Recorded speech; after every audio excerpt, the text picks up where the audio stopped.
Da ficção é o Quasimodo, é o Corcunda de Notre Dame e a Cigana Esmeralda, do chamado Pátio dos Milagres, em Paris. Olha, minha gente, é uma coisa assim fantástica. Isso é Victor Hugo. Ele e o Corcunda, um monstro. Ela linda, maravilhosa, morena, fantástica, cigana. Ele começou a voltar a ela um amor assim, incontrolável, alucinado até.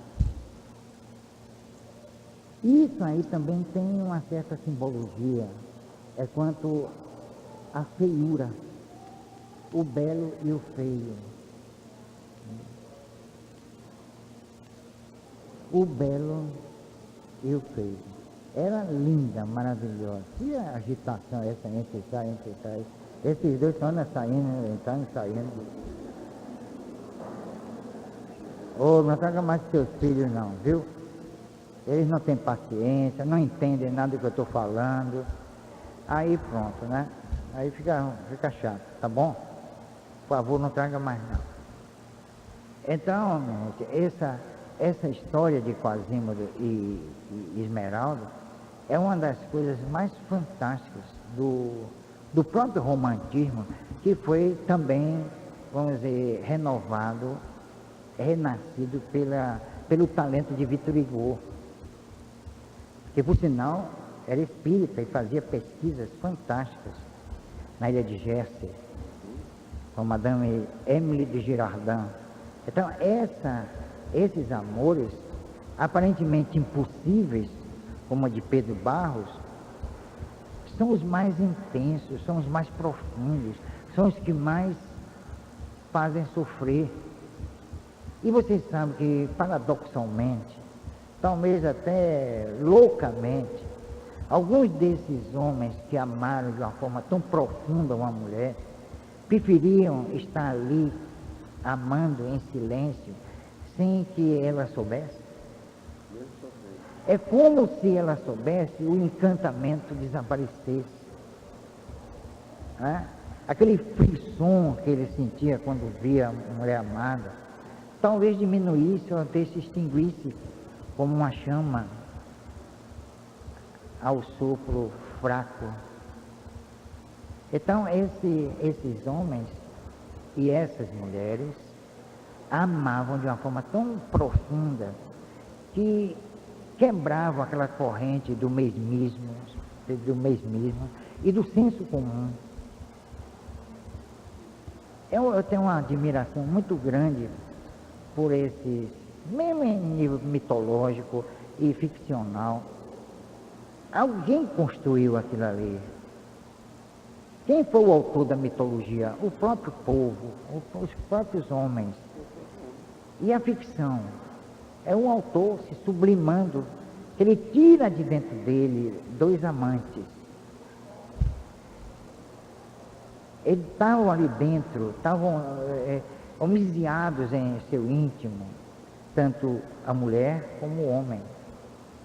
Então, será que ele sentia isso por um homem e sentia a mesma coisa por uma mulher, uma espécie de androgenia amorosa? Uma espécie de androgenia amorosa.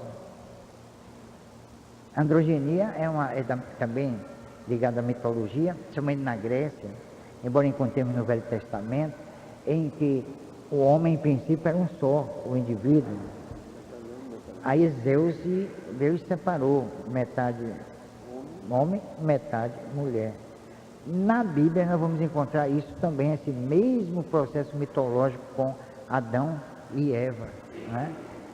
Na própria mitologia egípcia também a separação dos sexos, né? Então, se um autor faz um trabalho desse, em que apresenta o amor masculino e o amor feminino, eu não quero dar uma de psicólogo não, né? Mas eu acho que ambos estavam ali. Talvez ele tivesse como os deuses, né? Por exemplo, Zeus se apaixonava tanto por um homem como por uma mulher. Ele se apaixonava por um homem e por uma mulher. Então ele tinha nele os amores, os dois amores, um para o homem, outro para a mulher. Então ele não dissociou, não, eu só amo, né, só gosto de mulheres. Não, ele, como os artistas também, que tinham um processo de androgenia, os escritores, e Victor Hugo é o que mais se destaca, Gustave Flaubert também, né?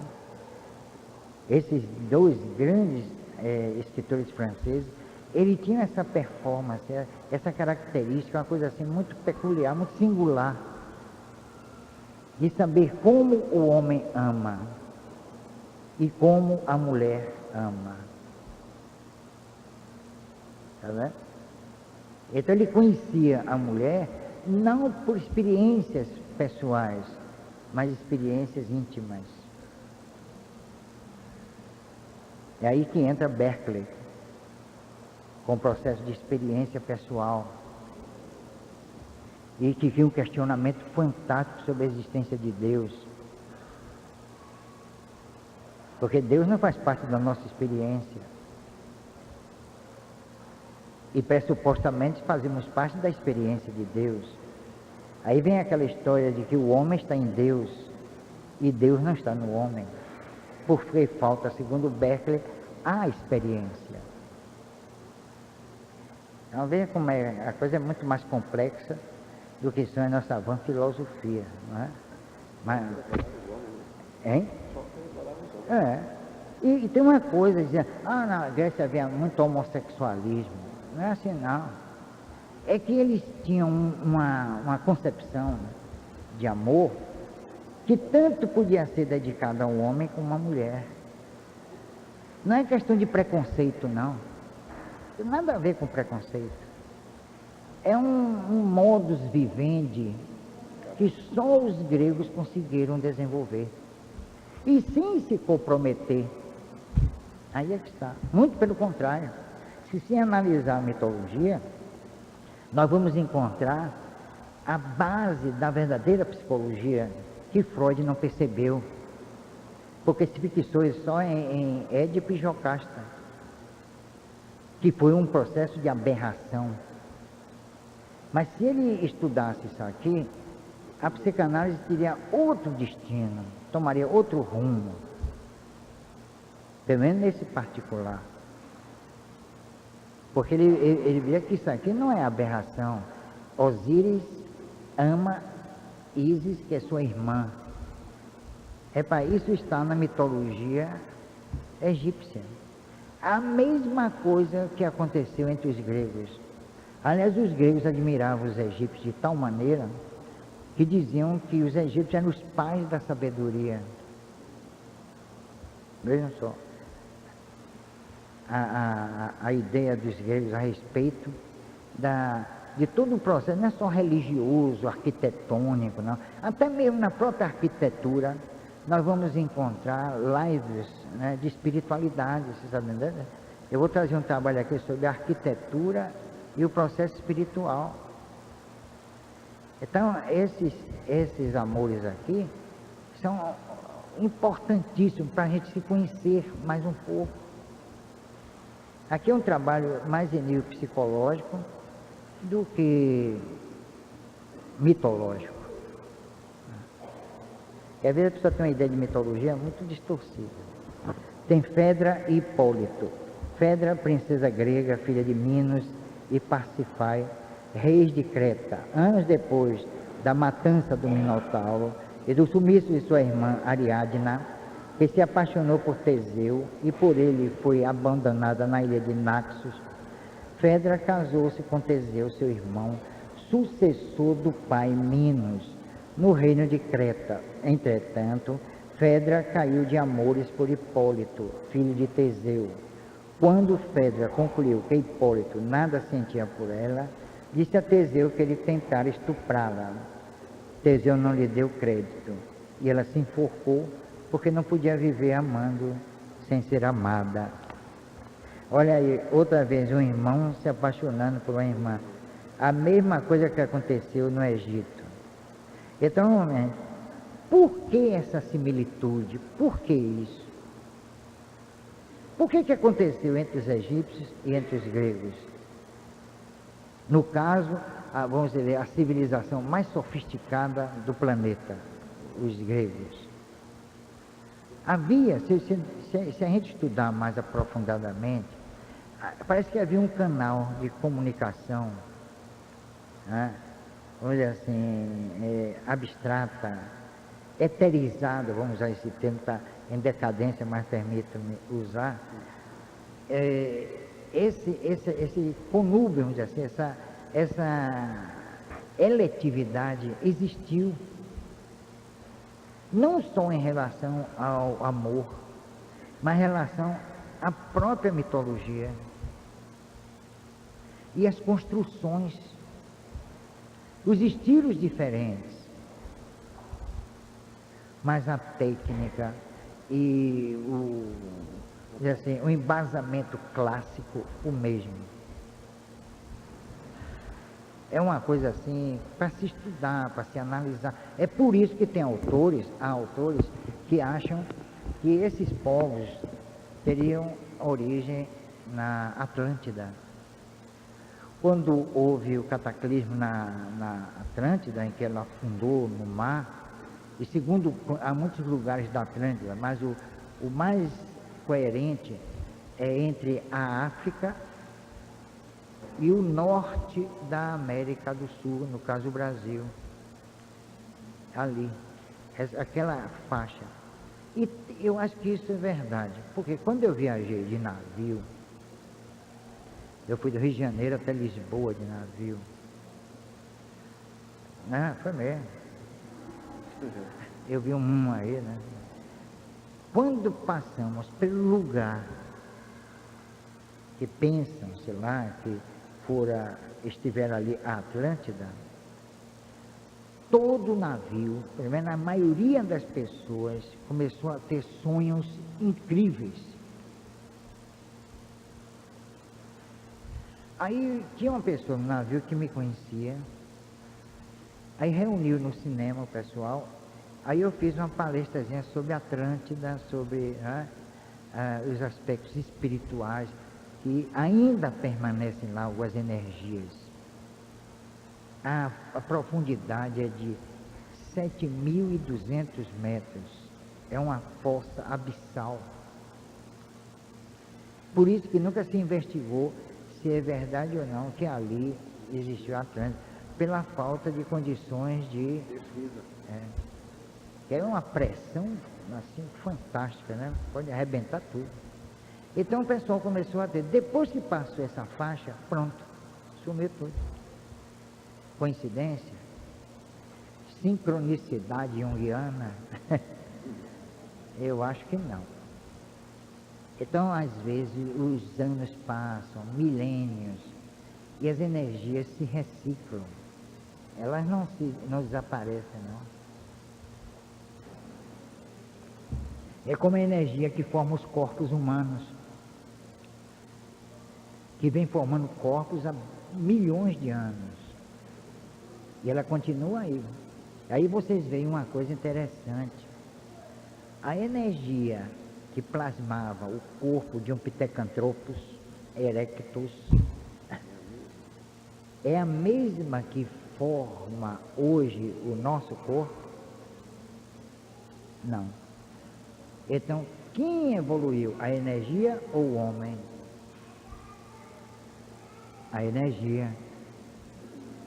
O homem funciona em nível ético, espiritual. E a energia em nível biológico, mas tem que haver uma compatibilidade entre o status espiritual e o teor de energia que vai constituir o nosso corpo. Isso, né, Helena? Isso já foi provado, viu, minha gente? Hernani Guimarães Andrade tem um trabalho sobre isso fantástico. Ele desencarnou há pouco tempo, 80 e tantos anos. Ele é execrado no movimento espírita brasileiro, posto de lado, porque era cientista. Ele esteve aqui.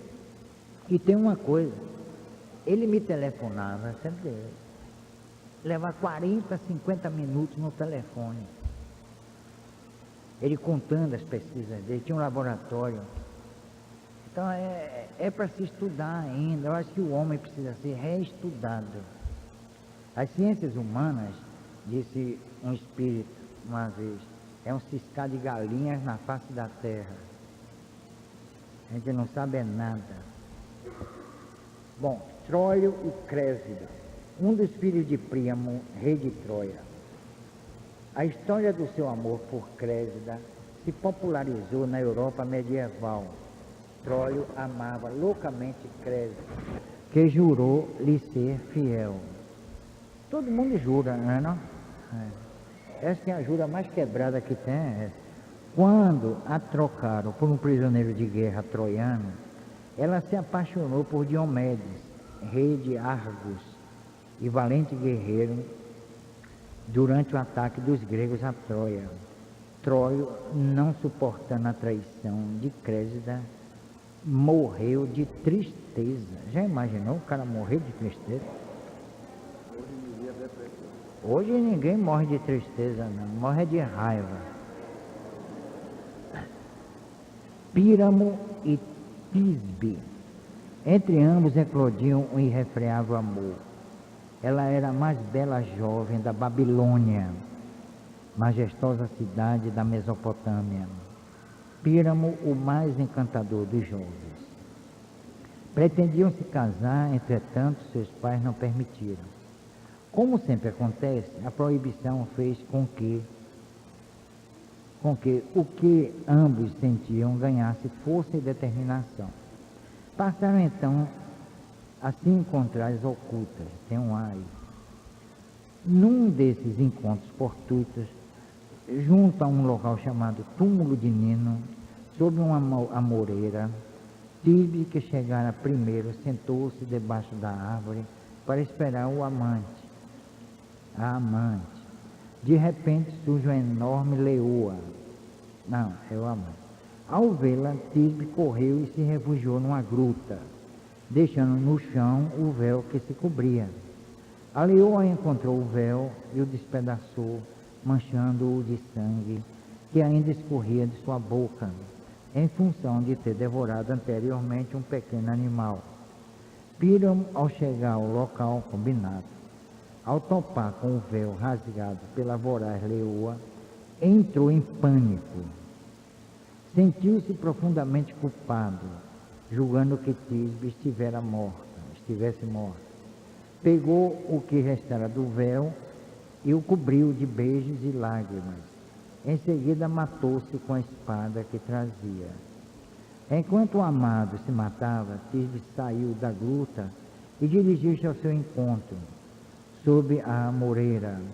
Quando viu Píramo se estertorando no chão, coberto de sangue, gritou desesperada, abraçando seu corpo sem vida do jovem, beijando seus lábios frios, enquanto as lágrimas banhavam o corte fatal da espada. Tua própria mão o matou e por minha causa. O meu amor é tão intenso quanto o seu. Estarei a seu lado na morte. E cravou a espada no peito, varando o coração. Os dois corpos foram sepultados na mesma cova, junto na morte, juntos no amor. Amor e morte às vezes andam par e par, não só na tragédia, mas nos mais belos e emocionantes momentos da vida dos que verdadeiramente amam. Vênus é Afrodite e Marte. Sob o nome romano de Vênus e o grego de Afrodite, esta deusa foi uma das divindades mais cultuadas da antiguidade. Não nasceu do ventre de nenhuma mulher. Deusa ou mortal, surgiu da espuma do mar, fecundada pelo sangue de Urano, o céu, que foi emasculado por seu filho Saturno. Uma concha de madrepérola agasalhou essa espuma, servindo de abrigo e foi conduzida pelo mar até a próxima ilha de Chipre, onde se abriu, fazendo surgir Vênus. Zéfiro, um dos 8 ventos, entregou Vênus à mão da musa, que se encarregaram de criá-la e educá-la. Por sinal, um dos espíritos mentores de Kardec se chamava Zéfiro. Era um pseudônimo, ninguém soube o nome dele. Vênus foi esposa de Vulcano, o feio e desajeitado deus ferreiro, que vivia trabalhando na forja com seus medonhos auxiliares, os cíclopes, gigantes fabulosos com um só olho na testa. Vulcano foi enganado de 1000 formas por sua belíssima esposa. A aventura amorosa que a deusa teve com Marte foi a mais ruidosa do Olimpo. Lá tinha fofoca também. Nos encontros entre ambos, Marte deixava de guarda Electrião, seu favorito, que era muito preguiçoso. Quando fala assim, seu favorito, ó, que havia... Olha, quando se tem o favorito, tem os que não são favoritos, né? Não é não? Bom, nos encontros entre ambos, Marte, certa vez Febo, também considerado Apolo, o Sol, e que também amava Vênus, seguiu os dois apaixonados até seu esconderijo secreto. Vulcano, o marido trajado, vou chamar Vulcano. O marido trajado, apanhando os amantes em flagrante, envolveu-os em uma rede poderosa e invisível e chamou todos os deuses para que testemunhasse o adultério. Desse amor com Marte, Vênus teve um filho, Cupido ou Eros, deus do amor. Veja de onde nasceu o amor, hein? O amor está ligado aqui ao adultério, né? Percebendo os males que Cupido poderia causar, Júpiter pediu a Vênus que se desfizesse dele, mas ela não obedeceu. Como Cupido estivesse condenado a ser sempre criança, enquanto não tivesse outro irmão, Vênus teve outro filho com Marte, Anteros, ou anti-amor, aquele que transforma o amor em ódio. Olha aí uma simbologia interessante, né? De onde sai o amor, sai o ódio. De onde nasce o amor, nasce o ódio. O que é mais intenso, o amor ou o ódio? Para mim é o amor. Porque o ódio as pessoas querem se livrar dele. O amor as pessoas se afogam nele.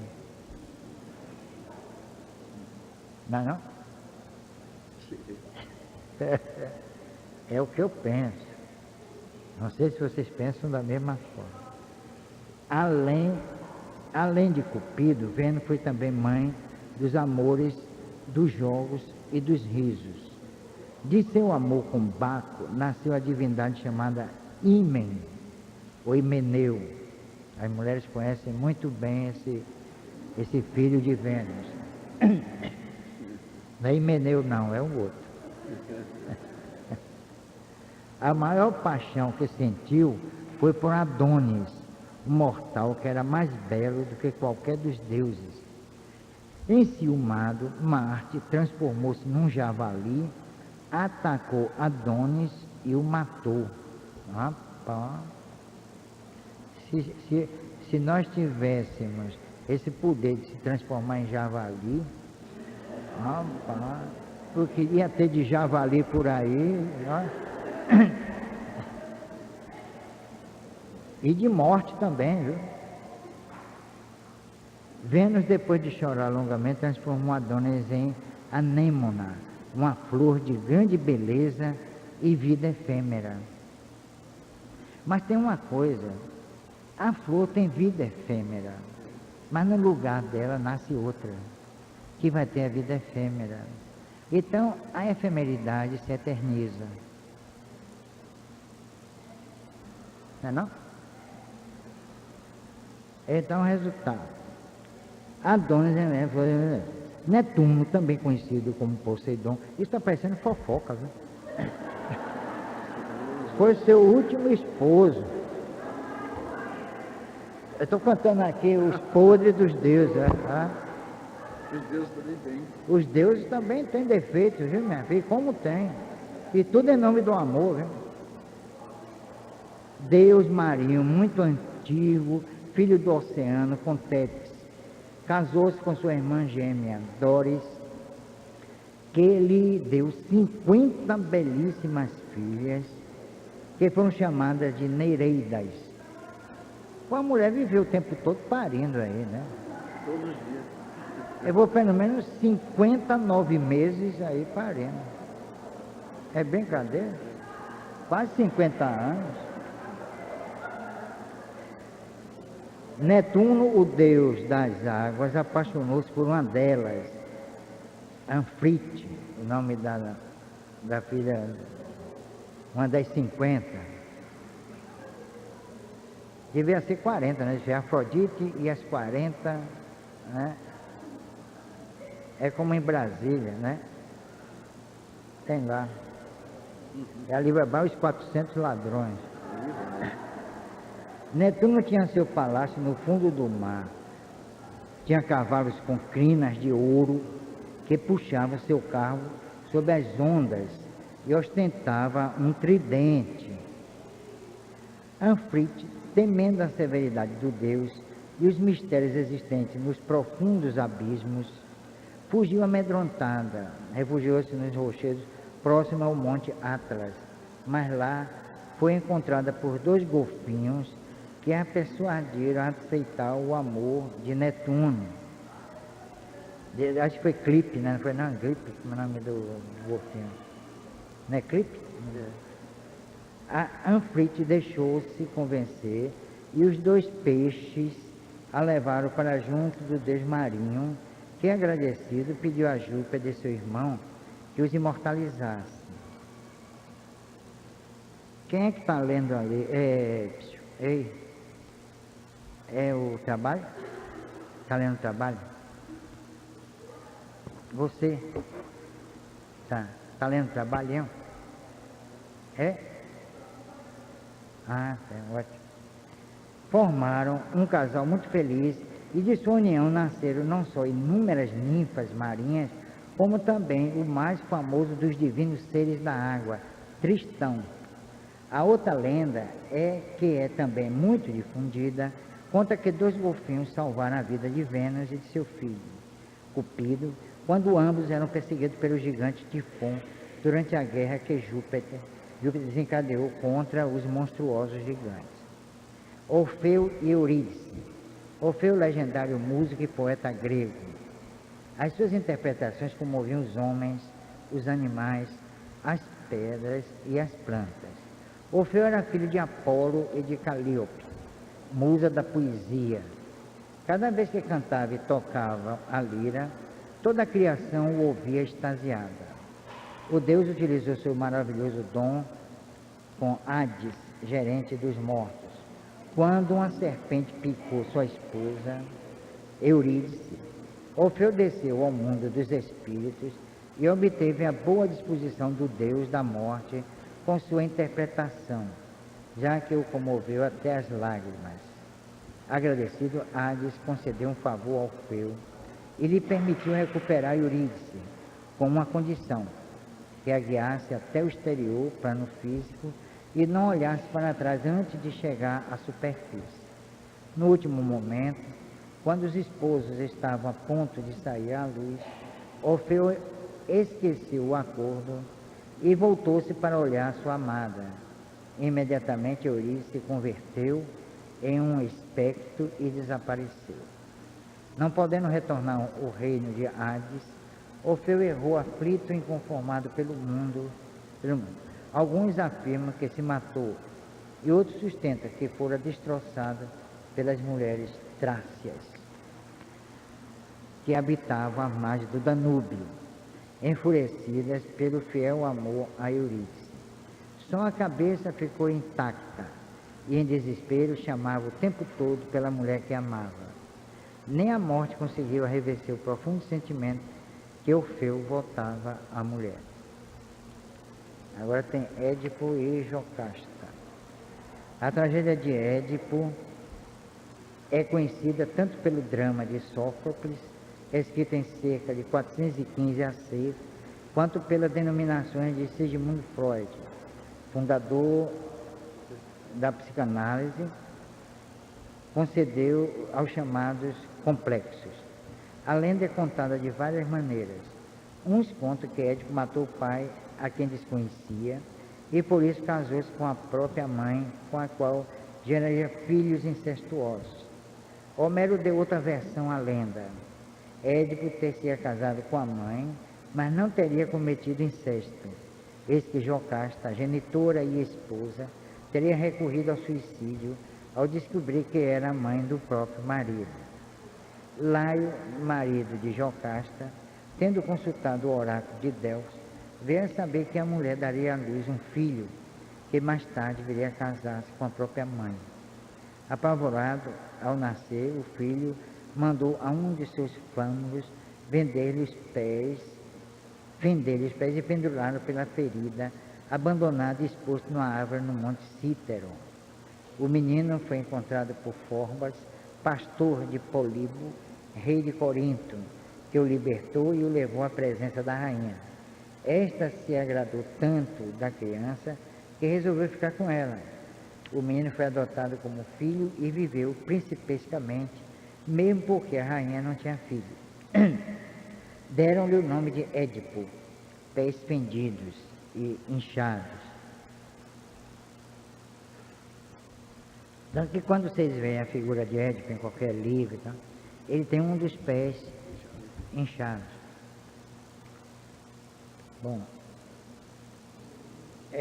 o menino foi adotado como filho e viveu. Um dia, porém, Édipo quis saber do seu próprio destino e consultou um oráculo, obtendo essa resposta fatídica: e do incesto nascerá uma raça abominável.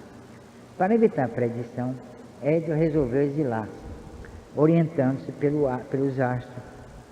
Dirigiu-se a Fócida.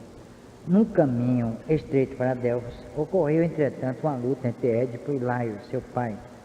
Este, vindo de carro, escoltado por 5 guardas arrogantes, intimou a Édipo que lhe desse passagem. O príncipe não suportou a afronta e, assim desconhecendo o pai, entrou em luta com ele, matando-o. Ao chegar a Tebas, Édipo encontrou a cidade aterrorizada pela Esfinge, filha de Equidna e Tifão, o monstro com corpo de cão, garras de leão, asas de pássaro, cauda de dragão, cabeça e seios de donzela, foi enviado por Juno, mulher de Zeus, zangada porque estava com o Esteban. Creon, sucessor de Laio e irmão de Jocasta, mandou seus arautos proclamarem por toda a Grécia que daria a mão de sua irmã a quem livrasse Tebas da Esfinge.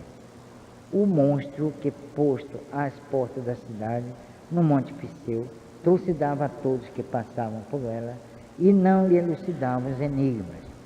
O principal enigma a ser apresentado como insolúvel era o de descobrir qual animal que de manhã tinha 4 pés, 2 ao meio-dia e 3 à tarde. Elucidado o enigma, o monstro teria que morrer.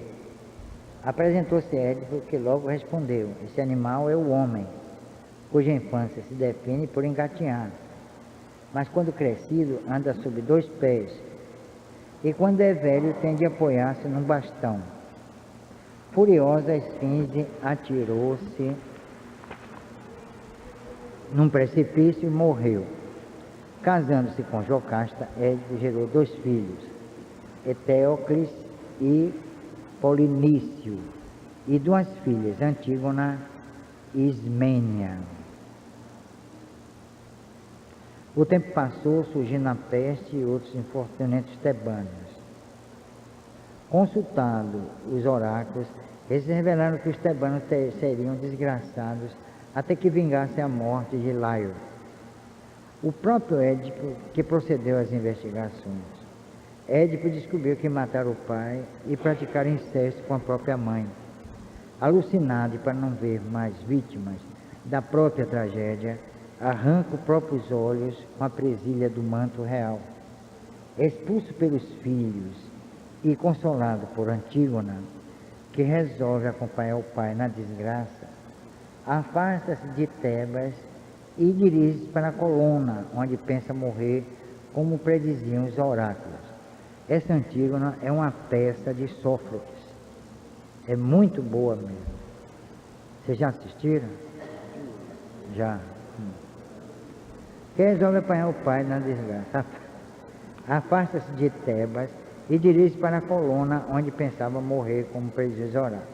Jocasta, por sua vez, é vergonhada e desesperada por descobrir a verdade, sobe ao alto do palácio e enforca-se, lançando o pescoço com o próprio diadema, laçando o pescoço com o diadema real. Autopunição de Freud. Em Colona, Édipo se esconde no bosque dedicado aos Eunemidas e vedado aos profanos. Revoltados com o sacrilégio, vários atenienses resolveram empregar violência para expulsar Édipo do seu refúgio.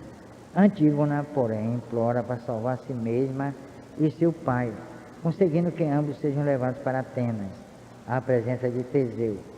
Este, comovido com a tragédia e com o contraste de tantos crimes sem culpa, acolhe os acusados e lhe concede abrigo e proteção. Ocorreu que Creão, à frente dos tebanos, foi pedir a Édipo que voltasse a Tebas.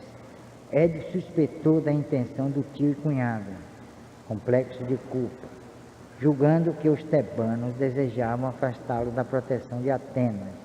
Recusou a proposta, mas os tebanos insistiram, razão pela qual Teseu interfere a seu favor para deixá-lo em paz.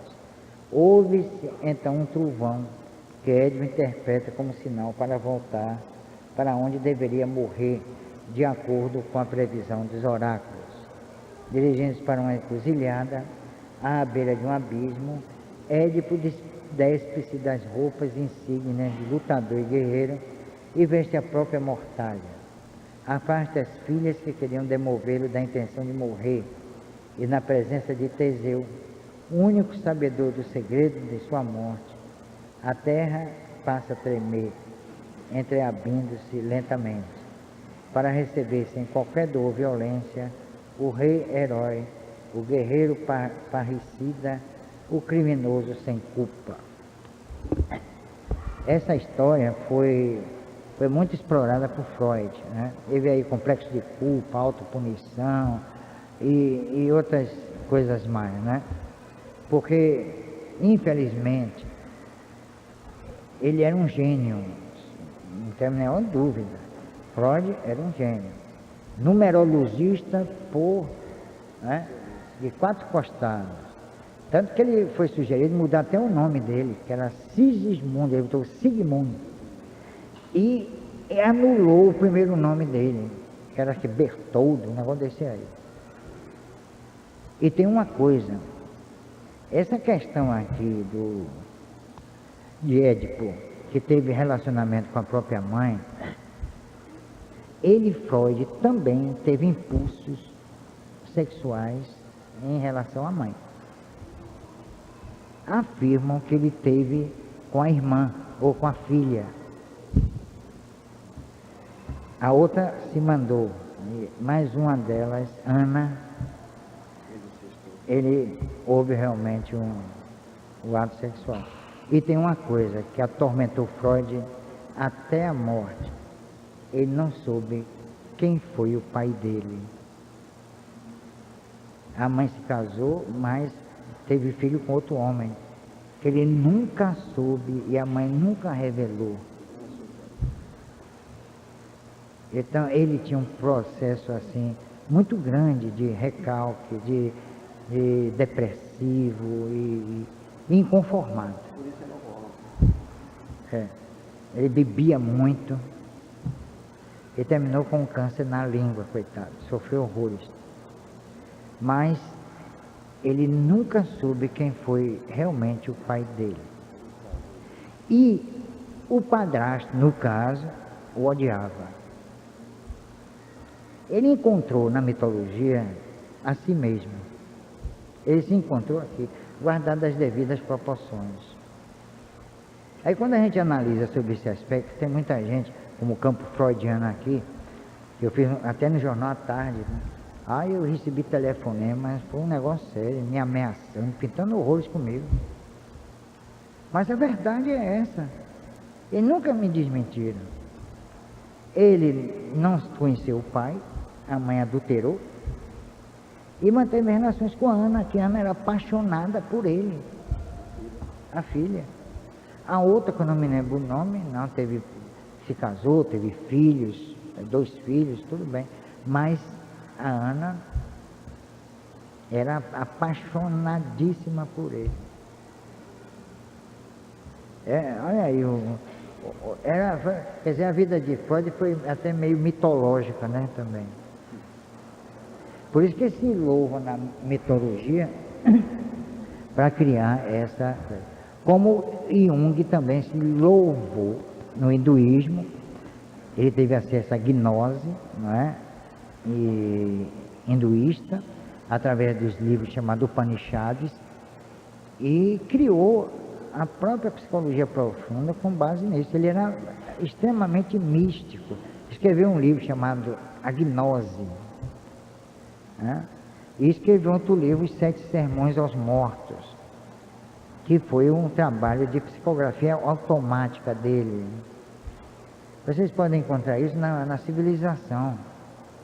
É um livro pequeno que tem a gnose e os 7 sermões aos mortos. Então ele também foi muito atormentado. E era um cultor do sexo fora do comum, um falo. Ou um fauno.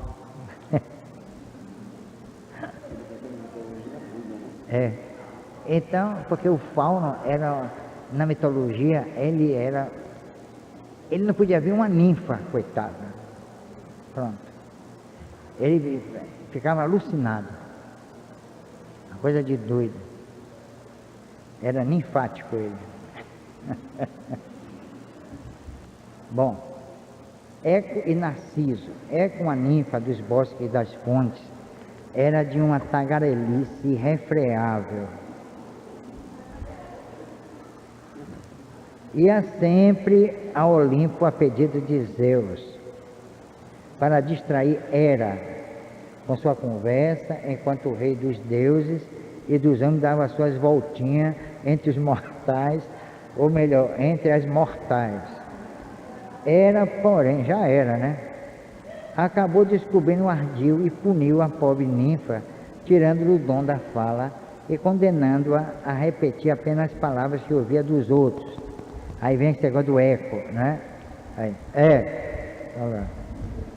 É a deusa tá aí. Narciso, filho do deus Rio, Céfiso, e da ninfa Liríope, era um moço de grande beleza, porém sensível ao amor. Muitas jovens e diversas ninfas se apaixonaram por ele, mas não tiveram nenhum sucesso. A ninfa Eco, com alguma dificuldade, declarou-lhe também o seu amor, e ficou tão desesperada ao ser repelida que começou a definhar. O belo corpo desapareceu e por fim restou apenas a sua voz. As demais ninfas, revoltadas, clamaram por vingança e foram atendidas por Nêmesis. Certo dia, durante uma caçada, Narciso se debruçou sobre a fonte de Téspia, perto do monte Helicon. Ao contemplar a superfície da água, apaixonou-se pelo que viu. Quer dizer, isto é, por seu próprio reflexo. Tá vendo? Indiferente a tudo, o moço não mais saiu dali e nem mesmo conseguia tirar os olhos de sua imagem. Acabou morrendo de inanição e no local de sua morte brotou a flor chamada Narciso. Ele recusava as ninfas porque ele gostava dos ninfos. Não tinha ninfo não, eu estou criando agora, né? Apolo e Jacinto. Apolo, deus da luz, da música e da poesia, era apaixonado por Jacinto, um belo jovem grego. Andavam sempre juntos em suas diversões. Certa ocasião, ambos se divertiam com o jogo de disco, quando Apolo lançou com muita força, atingindo grande altura. Jacinto correu para apanhá-lo, mas o disco bateu na terra e o atingiu mortalmente na testa. O jovem caiu desmaiado. Apolo entrou em pânico, já imagino, né? Ai, meu Deus! Vendo o seu amado ensanguentado. Eu já imagino Apolo, né? O jovem caiu desmaiado. Tá, bom, tudo foi em vão. Jacinto sucumbiu sem um gemido. Tombou em silêncio ao tempo em que Apolo se dirigia triste ao cadáver. Morreste, Jacinto, levado de mim ainda tão jovem. Ah, como eu sofro! Ah, como eu sofro! Se pudesse, teria morrido em seu lugar, mas você viverá eternamente comigo. Minha lira há de perpetuar a sua memória. Será transformado numa flor. Ela tem o nome de Jacinto, que renasce na primavera como a fênix e revive a sua memória. A lenda conta, porém, que Zéfiro, o vento oeste, que também era perdido de amores por Jacinto. Esse Jacinto fez miséria, né? E nutria acendrado ciúme de Apolo, tinha ciúme de Apolo. Fez desviar o disco do seu rumo, selando a sorte e o destino de Jacinto. Quem matou Jacinto foi Zéfiro. Quem ama também mata. Céfalo e Procris. Céfalo era um jovem belo e amante dos esportes. Às primeiras horas do dia já estava exercitando-se caçando. A deusa Aurora, ao vê-lo, apaixonou-se perdidamente. Foi ele sequestrado, não é? Põe ele sequestrando. Céfalo, todavia, era casado, amava sua mulher, Procris, e por ela era amado. A jovem era a favorita da deusa Diana, a qual lhe dera um cão mais rápido que qualquer outro, e um dardo que nunca errava o alvo. Ela deu esses presentes ao marido. A deusa Aurora, sentindo que Céfalo lhe voltava profunda indiferença, o despediu com estas palavras: vai, ingrato mortal, fica com tua esposa, a qual, se não me engano, há de lamentar ter conhecido. Céfalo retorna aos braços de Procris e às suas atividades esportivas e à caça. Certa ocasião, ao sentir-se cansado após intensa caçada, sentou-se à sombra de um carvalho, junto ao qual corria frígido regato. Estendido na relva, dizia em voz alta: vem, brisa suave, vem afagar-me e leva o calor que me abrasa. Alguém o ouviu falando assim, e pensando que estivesse dirigindo-se a uma mulher, correu a contar Procris. Ela desmaiou. Ao voltar a si, disse: não é verdade, só acreditarei vendo e ouvindo. Na manhã seguinte, quando o Céfalo saiu, tá chato aí, minha gente? Eu paro, né? Tá bom? Olha, essa história aqui, a pessoa ouviu: vem, brisa suave, vem afagar-me e leva. Aí alguém ouviu falando assim, pensou que ele estava falando com a mulher. Não pensou, não. Maldou mesmo. É maldade. Né? Então isso aqui é a intriga, né? É isso? Tanto que tem um caso num escritório. O escritório é dividido em módulos, né? Aí aqui alguém chegou e disse, olha, o diretor mandou dizer que isso faz parte de 10 pedidos. Então, são 10 pedidos. Aí alguém ouviu do outro lado, olha, vai ter gente despedida aqui, né? Aí correu, quando chegou aqui, o povo já estava querendo fazer greve até. Tá vendo? Informação negativa. Uma informação, né, truncada. A pessoa ouve uma coisa e interpreta à sua maneira. Isso acontece. Eu vou fazer um dia aqui a técnica do cochicho com vocês. Eu digo uma coisa aqui, aí vai. Quando chegar lá no fundo já está tudo deturpado. Agora imagine os evangelhos, foram elaborados 90 anos depois de Jesus. Por aí você vê. Paris e Helena. Tem. De repente Céfalo ouviu um forte soluço vindo. Aqui. Na manhã seguinte, quando Céfalo saiu, ela o seguiu furtivamente e escondeu-se no lugar que o intrigante indicara. Como costumava fazer, Céfalo, após exaustiva caçada, deitou-se na relva, exclamando: vem, brisa suave, vem afagar-me, sabes que te amo, tu tornas deliciosos bosques e minhas caminhadas solitárias. De repente, Céfalo ouviu um forte soluço vindo da cerrada vegetação. Julgando tratar-se de algum animal, atirou o dardo na direção do ruído. Um grito de dor revelou-lhe que atingira o alvo. Correu para o lugar e encontrou Procris agonizando. Céfalo entrou em pânico.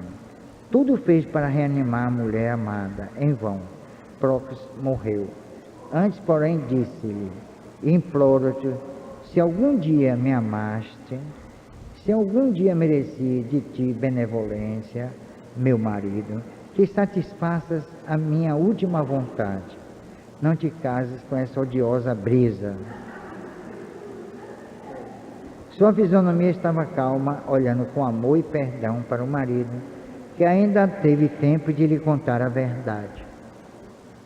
Está vendo o que uma intriga faz? Uma intriga, rapaz, às vezes até uma vírgula já fez uma guerra. O cara perguntou lá se devia fazer ou não, aí veio assim, não faça guerra. Aí botaram, não, faça guerra. Pronto. Aí fizeram a guerra. Paris e Helena.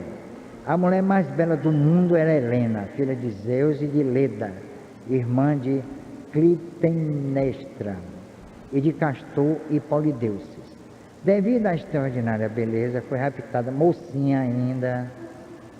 Viu? Ela não foi raptada uma vez só não, foram duas, por Teseu, né? Olha Teseu. Então, e levada para Atenas. Foi resgatada, porém, por Castor e Polideuces, seus irmãos, pouco antes deles serem divinizados. Helena parece ter sido primitivamente uma divindade laconiana da vegetação, ou mesmo uma antiga divindade indo-europeia, filha do Sol. Considerada filha de Zeus, foi provavelmente apenas uma forma simples de assimilar uma divindade feminina pré-helênica e uma divindade masculina indo-europeia. E a sua associação com Menelau, Paris e ao ciclo troiano continua um mistério. Tíndaro, marido de Leda, rei de Esparta, resolveu então casar a jovem.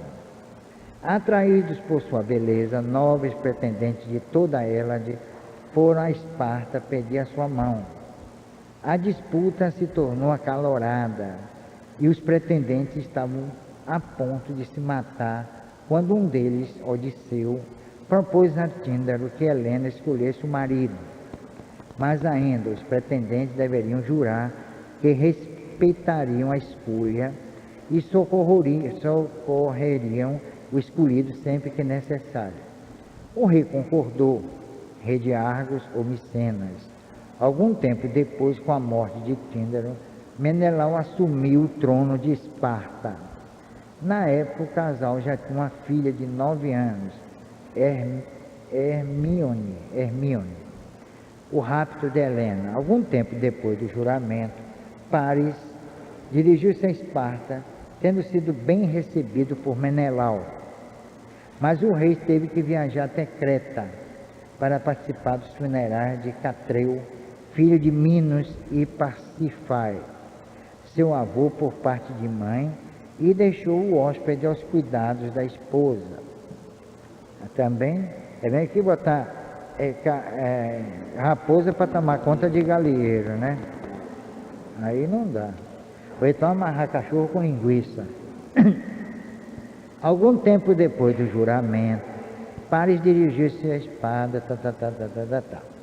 Durante a ausência de Menelau, protegido por Afrodite, Paris seduziu Helena e raptou-a. Ou, segundo outras versões, ela o acompanhou de livre e espontânea vontade, impressionada pela beleza e pela riqueza do troiano. De qualquer modo, Helena levou consigo escravas e tesouros do palácio e deixou a filha Hermíone para trás. Paris e Helena fugiram para Troia. Quando lá chegaram, todos ficaram deslumbrados com a beleza de Helena. Príamo e Écuba, pais de Paris, instalaram os dois amantes no palácio com todos os privilégios próprios da nobreza. O sequestro de Helena daria origem à célebre guerra de Troia, que durou cerca de 10 anos, ao fim dos quais a luta chegara a um impasse. Entretanto, a vitória pendeu para os gregos. Os gregos, embora lutassem heroicamente, não conseguiram em uma década entrar na cidade de Troia. Por sugestão de Odisseu, e não foi de Ulisses, como está no filme, o artesão Epeu construiu um enorme cavalo de madeira oco, dentro do qual se esconderam Odisseu, Menelau, Diomedes, Neoptólemo e muitos outros guerreiros. Os demais gregos puseram fogo em suas tendas, afastaram os seus navios para uma enseada e deixaram o cavalo diante da principal porta de Troia, a porta Ceia. Os troianos saíram ressabiados da cidade e discutiram o que fazer com o cavalo. Diante da aparente desistência do inimigo, uns queriam destruí-los, outros jogá-lo do alto de um precipício, outros ainda guardá-lo como troféu. A profetisa Cassandra e Leoconte, sacerdote de Apolo, Timbreu, alertaram em vão os troianos. Não foi Paris, como está no filme também, que a conservação do cavalo seria a ruína da cidade. Esse Laoconte, por sinal, foi morto ele e os 2 filhos por uma serpente, porque a deusa Atena falou com Poseidon, e Poseidon mandou uma serpente para matar Laoconte e os filhos, porque sugeriu a Príamo que não pusesse o cavalo dentro das muralhas. Não foi Paris, não. Aquele filme está todo errado. Cruzadas está todo errado. Mas distorceram tudo. O americano é um bicho miserável. Viu? Puxa, eles fazem a coisa segundo eles imaginam. O cadáver de Heitor não foi para o acampamento dos gregos e Príamo foi lá, né? Foi nada disso. Ele deu o cadáver de Heitor, porque matou o amante dele, Aquiles, o amante de Aquiles foi morto por Heitor. Aquiles era chegado. Mitologicamente, mas era. Foi dado aos cachorros do acampamento. Não teve nada de ficar lá, morreu queimado, não teve nada disso, tudo é mentira. Eu nunca vi distorcer tanta história dos outros como o americano. A deles eles fazem fielmente, a dos outros fica esculhambando. Bom, onde é que eu fiquei? Homero conta, foi aí, que Helena, então casada com Deífobo, irmão de Paris e de Heitor, aproximou-se do cavalo e, rodeando, chamou pelo nome diversos heróis aqueus, imitando a voz de suas esposas. Está na Odisseia, viu, minha gente? Aí muda completamente a história. Graças à disciplina e frieza de Odisseu, porém, nenhum deles se denunciou. O fim de Troia, à noite, em meio aos festejos que se seguiram, os gregos saíram silenciosamente do bojo do cavalo, mataram as sentinelas e abriram os portões da cidade a um sinal. A armada grega retornou e o exército grego entrou finalmente em Troia. Durante a noite, em meio a violentos combates, a cidade foi inteiramente incendiada e pilhada. Praticamente todos os homens de Troia, assim como as crianças de sexo masculino, foram mortos. Somente Antenor, que havia hospedado os embaixadores gregos em 2 ocasiões, foi poupado. Neoptólemo matou o rei Príamo, que se refugiou inutilmente junto ao altar de Zeus. E o jovem Astianax, filho de Hetor, e Andrômaca, quer dizer, matou o filho de Hetor. A profetisa Cassandra, filha de Príamo, refugiou-se no templo de Atena, abraçando a estátua da deusa. Isso não deteve, porém, Ájax, filho de Oileu, que a arrancou dali à força, violentando-a e violentou-a. Por causa de tão grande impiedade, arrancar um suplicante do altar, bem entendido, o grego quase foi lapidado pelos próprios companheiros. Ironicamente, para salvar-se, teve que se refugiar no templo de Atena. O troiano Enéas, filho de Afrodite de Anquises, estava destinado a sobreviver. De acordo com o testemunho de alguns vasos e de mitógrafos romanos, ele escapou no meio da confusão, levando o filho Ascânio pela mão e carregando o velho pai nas costas. Seus descendentes fundariam muito depois a cidade de Roma. Aquela história de Remo. Menelau matou Deífobo e recuperou Helena, com quem se reconciliou as demais mulheres, e as demais mulheres foram escravizadas.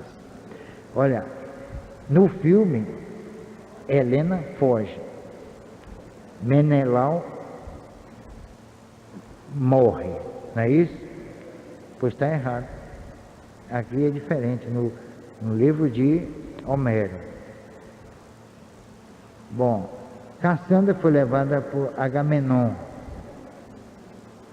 Andrômaca, que era mulher de Heitor, por Neoptólemo, como escrava. Écuba, que era rainha de Troia, foi levada por Odisseu. Todo mundo levou, foi levando todo mundo. Mas Polixena, filha de Príamo, que Príamo tinha vários filhos, não era só Heitor e Paris, não. Foi sacrificada por Neoptólemo sobre o túmulo de Aquiles, pois o pai lhe apareceu em sonhos e pediu a jovem para si. Você sabe quem é essa Polixena? É aquela, se vocês assistiram ao filme, aquela sacerdotisa do templo de Apolo, que teve aquele caso com Aquiles. O nome dela não era aquele, era Polixena, e tem mais. Aquiles não era chegado à mulher. Ele tinha um amante dele. E o amante dele estava vivo quando Polixena foi viver com ele na barraca dele, que ele arrancou lá do templo de Apolo. Rapaz, tá tudo errado aquele filme. Que filme miserável. O pessoal pensa que a história foi assim. Não foi não. Foi bem diferente.